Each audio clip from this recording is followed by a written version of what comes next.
todos, buenos días. El día de hoy les traemos un tema muy interesante. Efectivamente, Monse, la Revolución Mexicana es un tema muy polémico en la historia de nuestro país. Así es, ya que el objetivo de destruir las relaciones de producción, esclavistas y feudales, y sustituirlas por otras superiores. La Revolución por la Independencia, encabezada por Hidalgo y Morelos, fue sobre todo una guerra de clases antiesclavista y antifeudal. Logró independizar políticamente a México, pero no alcanzó sus objetivos más trascendentes de transformación profunda, económica y social. Es por eso que el desarrollo de las fuerzas productivas no se correspondía con el arcaico modo de producción. Estalló la lucha casi de inmediato, de nueva cuenta, y tomó la forma a un conflicto entre liberales y conservadores.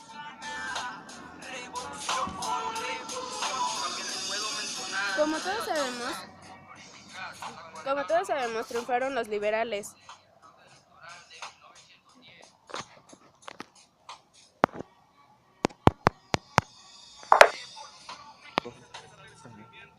Se formularon las leyes de reforma, que abrieron paso al posible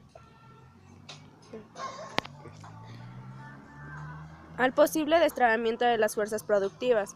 Pero poco después, al instaurarse la dictadura de Porfirio Díaz, se truncó otra vez el proceso revolucionario que se le venía desplegando.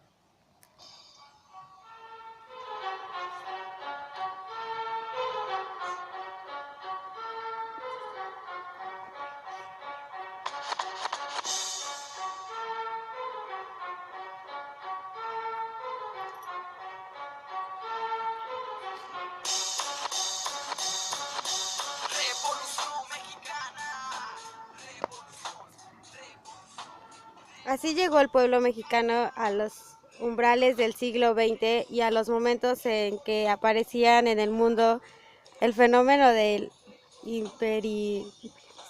imperialismo dentro de un modo de producción complejo, semiesclavista, semifeudal, como fuerte supervivencial del modo común de producción.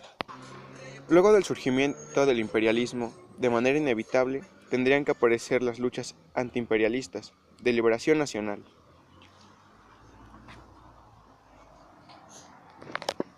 Porque en efecto, el imperialismo se refiere al definitivo reemplazo del capitalismo de libre cambio en Europa, precisamente a principios del siglo XX.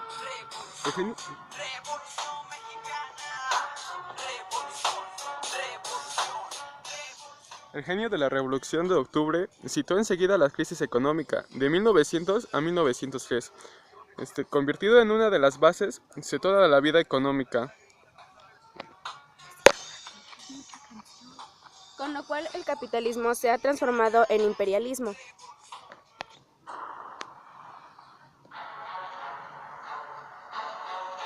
Este día enfrentarán a un ejército que se asume como invencible. Y es así porque no se había topado con mexicanos dignos. Mexicanos guerreros, como nuestros ancestros, como los que estamos reunidos hoy aquí, recordando nuestra historia.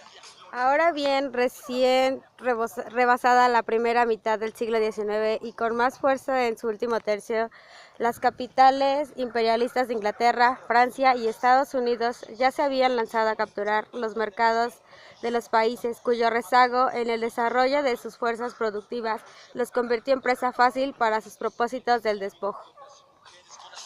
Valiente murieron por un gran sueño, una nación independiente. En 1821 tanta sangre no fue en vano, de la ceniza resurge el imperio mexicano. En San Juan de Ulúa intentaron reconquistarnos, nación libre, soberana, al invasor le confirmamos. En el norte los apaches atacaban sin cesar, atrapen a los traidores, los vamos a fusilar. Los gringos robaron Texas, alimañas insensatas, en el Álamo pagaron con masacre los piratas. Los yanquis expansionistas quieren más, eso es notorio, vienen marchando del norte, quieren nuestro territorio. Tomaron Chapultepec con descaro y con desquillo, lucharon hasta la muerte el batallón de San Patricio. Arizona, Nuevo México y la Alta California, esa herida no se cierra, simplemente se transforma. No pasaron muchos años desde la última ocasión, desde Europa se orquesta ya la próxima invasión. Presiones, los valientes acapuaches pelearon sin municiones, enfrentan al enemigo con rifles y con machetes, disparen con los cañones de fuerte. Lo cierto es que desde la aparición del fenómeno del imperialismo hasta nuestros días, el mundo capitalista se divide en dos conjuntos. Un conjunto de potencias capitalistas, a los que en lenguaje común se les llamaba países capitalistas, desarrollados, y otro conjunto, mucho mayor por su número y población, de países también capitalistas, pero subordinados.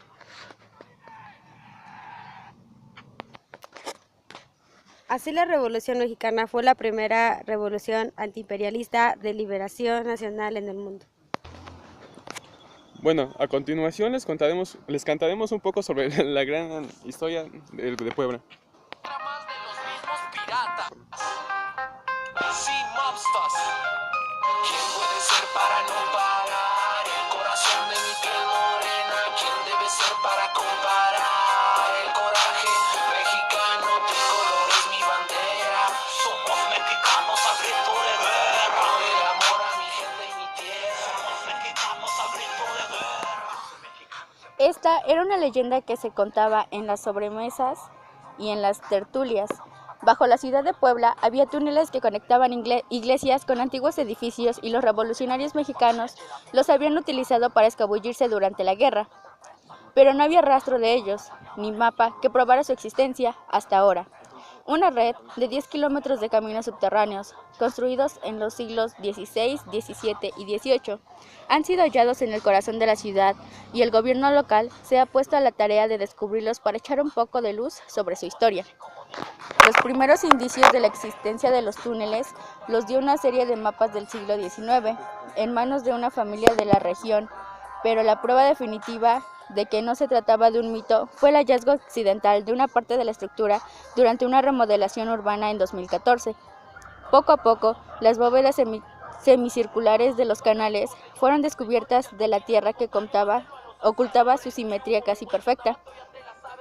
Nunca nos imaginamos que eran así. Yo en toda mi carrera nunca había visto nada así, nos contó Sergio Vergara, gerente del Centro Histórico de Puebla.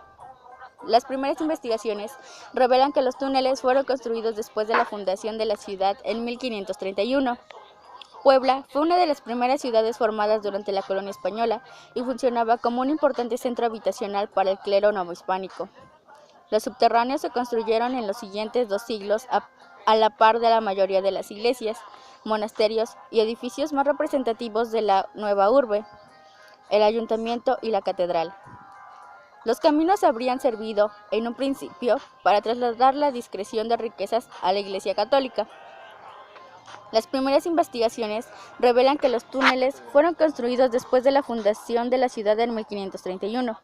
Los pasadizos poseen diferentes estilos arquitectónicos según su época de construcción, y hasta ahora se han encontrado hasta 15 diferentes sistemas de arcos que se han sostenido las estructuras a través de los siglos.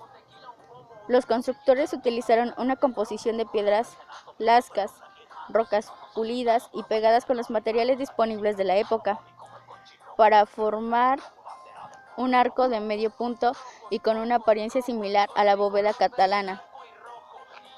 Un trabajo milimétrico, apunta Vergara. Las estructuras han soportado la construcción de edificios del montaje de sistemas hidráulicos, seísmos, la introducción del asfalto y el tráfico de los automóviles.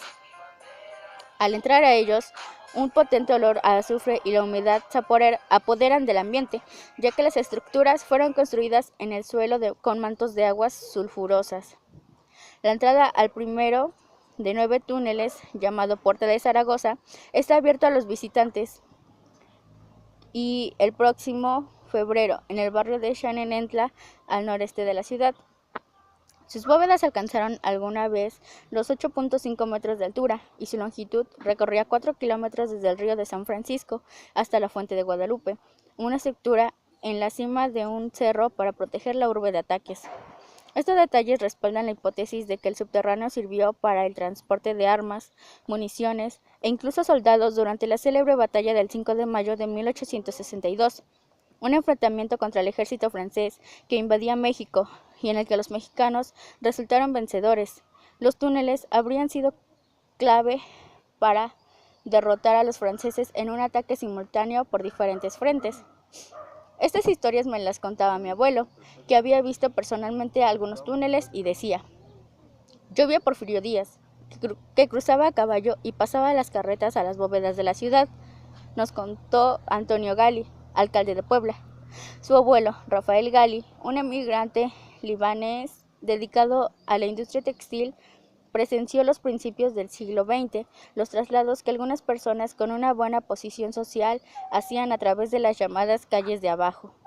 Tras la Revolución Mexicana, en 1910, no se volvió a saber más sobre los pasadizos y más leyendas tomaron el relevo. No me imagino tantos años de historia sin que nadie tuviera el interés de encontrarlos. El puente de la peste bubónica.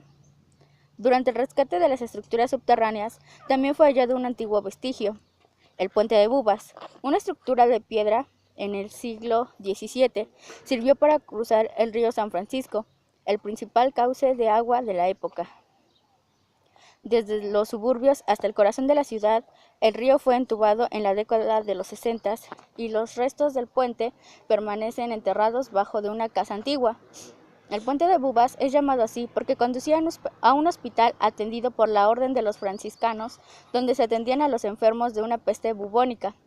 El trayecto también mostraba una distinción de clases, ya que aquellos que vivían en el centro de la ciudad pertenecían a las familias eucadaladas y quienes cruzaban el puente eran parte de las clases bajas. En este sitio también fue encontrado un antiguo escudo de la ciudad de Puebla, tallado en piedra, que fue asignado por la corona española en 1970. El puente ha sido remodelado y desde diciembre está abierto para los visitantes.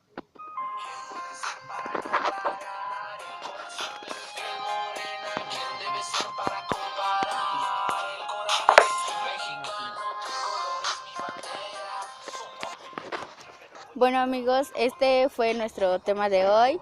Creo que es muy importante en nuestra historia de México y esperemos que les haya gustado. Les recomendamos mucho que visiten este museo que está muy interesante.